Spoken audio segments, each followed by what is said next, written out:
Nabibitin ka ba sa RAM mo kaya hindi ka makapaglaro ng paborito mong online games kasi lagi na lang naglalag or nagfe-frame drop or nagahang yung cellphone mo? Ngayong araw mga kaboom, susolusyonan natin yung ganyang klaseng problema. So may gagamitin tayong application para madagdagan yung RAM ninyo. So ang tawag sa gagamitin natin is virtual RAM. So kung hindi pa kayo familiar kung ano ba yung virtual RAM, recently yung Xiaomi maglalabas ng mga bagong phones or maglalabas ng mga update sa mga phones nila na may tinatawag na virtual RAM. So ang ginagawa ng virtual RAM is kukuha siya ng additional RAM sa internal memory mo para gagawin niyang RAM mo. So for example, yung storage ng phone mo is 2 GB of RAM lang, tapos meron kang 3 GB na internal memory, tapos pinili mo na kumuha ng 1 GB of memory sa internal storage mo, mababawasan yung internal storage mo para mapunta sa virtual RAM. So ganun yung pinaplano at ganun yung gagawing update ng Xiaomi. Pero don't worry, kung hindi ka naka-Xiaomi, ituturo ko pa din sa inyo kung ano yung pwede mong gawing paraan para magkaroon ka ng tinatawag na virtual RAM. So una sa lahat, kailangan i-download nyo yung application na to. Ilalagay ko na lang yung link sa description. Ito yung swap. Pero don't worry, hindi siya kailangan na naka-root yung cellphone ninyo. Open lang natin itong swap. So may makikita kayo dito. Sobrang simple lang na itsura ng application. Meron dito swap size MB 512, tapos create swap, delete swap, remove ads. So ito yung may ad version niya. Pero kung may nahanap ako na pro version ng application na to, ilalagay ko na lang din sa description. Pero pag wala, ilalagay ko na lang yung normal version sa description. So ang ginagawa nito, pag nag-create tayo, for example, 512 MB, tapos pinindot natin yung create swap, makakapag-create tayo ng additional 512 MB na RAM. Ngayon kung gusto natin ng, for example, additional na 1 GB of RAM, ang equivalent nun is 1000 MB. Kasi tandaan nyo, 1000 MB equivalent 1 GB. Pag gusto nyo ng additional 2 GB na RAM, ang gawin niyo is 2000 MB.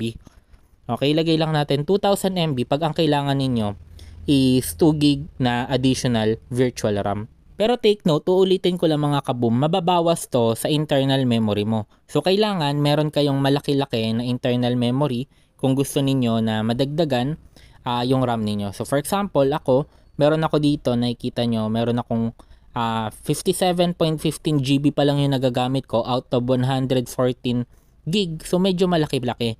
Kaya ko pa mag-create ng 2, 3 GB, 4 GB na additional virtual RAM. So, ang gawin natin para medyo mabilis lang, mag-create lang muna tayo ng 1000 GB.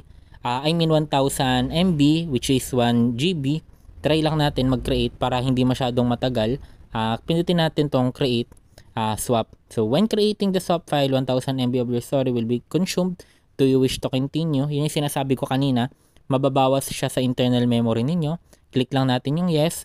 To continue with an ad displayed. So may ads lang dahil hindi pa tayo naka-pro version. Pero ulitin ko, pag may nakita akong pro version, ilalagay ko sa description. So click lang natin yung yes.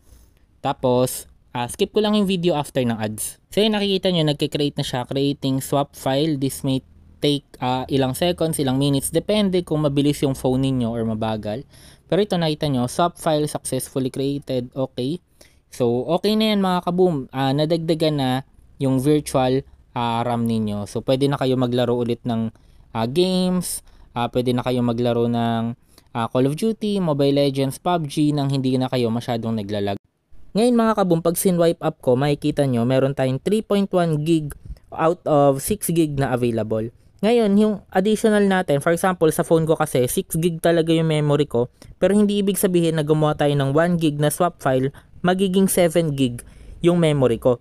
Anong nangyari lang dyan mga kaboom, hindi lang ganun kalaki yung binabawas niya na RAM ngayon compared nung hindi pa ako gumagamit ng swap file. So makikita nyo ngayon, napakadaming tumatakbo sa background ko na normally ang mangyayari, yung 3.1 GB dito sa taas, ang mangyayari, magiging around 2.1 GB lang talaga siya kasi madami nang tumatakbo. Pero dahil gumawa tayo ng 1 GB na swap file, ang nangyari, 3.1 GB ngayon yung free natin.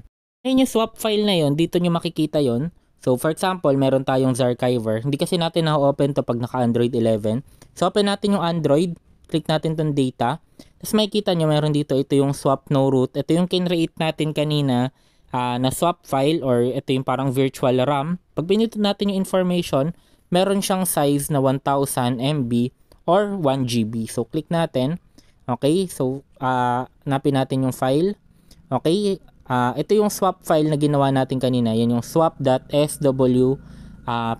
Kumbaga parang yan yung additional na virtual RAM na ginawa natin para hindi masyadong mag-lag yung phone ninyo. Pero take note mga kaboom, ang paglalaro ng games, nakadepende pa rin yan kung powerful ba yung processor ninyo or hindi. Kahit madami yung RAM ninyo, kahit gawin nyo pang 12 gig yung RAM ninyo, kung hindi ganun ka-powerful yung processor ninyo, may hirapan rin pa rin siya sa online gaming. Pero at least makakatulong siya sa pagmumultitask at the same time, pag madaming tumatakbo sa background, hindi basta-basta na nagka-crash yung mga applications ninyo at hindi kayo basta-basta na naglalag or nagkakaroon ng mga frame drops. So bagong application lang to mga kaboom. So makikita nyo, 4.7 stars, 500,000 downloads pa lang siya.